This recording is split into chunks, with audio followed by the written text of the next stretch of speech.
Catastrophic thinking post narcissistic abuse. Catastrophizing. It's something that we don't really talk about too much. We tend to talk a lot about CPTSD and hypervigilance and, huge amounts of anxiety and depression. But catastrophizing is a very detrimental trauma response.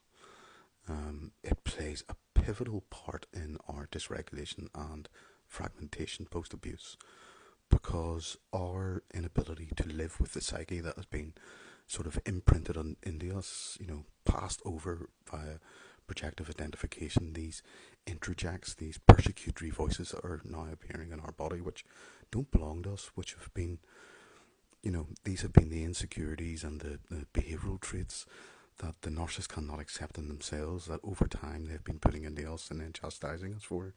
So we become the abuse, therefore we become the abuser and they become the victim. And this sense of catastrophizing, everything is going to be out of our control. We don't know how to handle this psyche, we don't know how to, we can't create a false self to cover it up full of grandeur. We don't have that ability in us. And whenever you are in the midst of severe dysregulation, and you are hypervigilant, and you are full of anxiety, and you're cycling between that and severe disassociation and depression. And in the midst of all that, while that's all going on throughout both sides of the coin there of hypervigilance and depression, catastrophic thinking remains. And you just get the feeling that you cannot put a foot right. Everything feels like it's going to go wrong, and it just heightens, it really, really heightens the sense of dysregulation.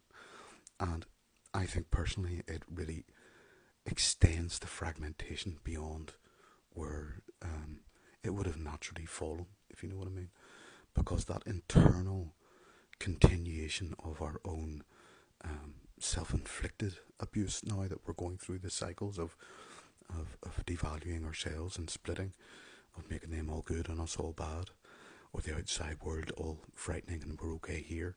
This is an incredibly important response to understand. Catastrophic thinking is absolutely devastating, debilitating. It puts you in fear of everything on the outside world. Everything outside of you seems to be incompatible with your emotional state. So it's very key to try and find safety. And this is really what this is all about. It's the lack of internal safety that we now feel because of the psyche that we've taken on board that doesn't belong to us, and we don't know how to handle it. And therefore we don't know how to feel safe. And this is about bringing your circle down. It's about reducing down to those very, very safe people. A half safe person is not a safe person. You need to find somebody who's safe for you. And you need to make sure that you're happy with that safeness. And I mean fully happy with it. Peace out. Loads of love.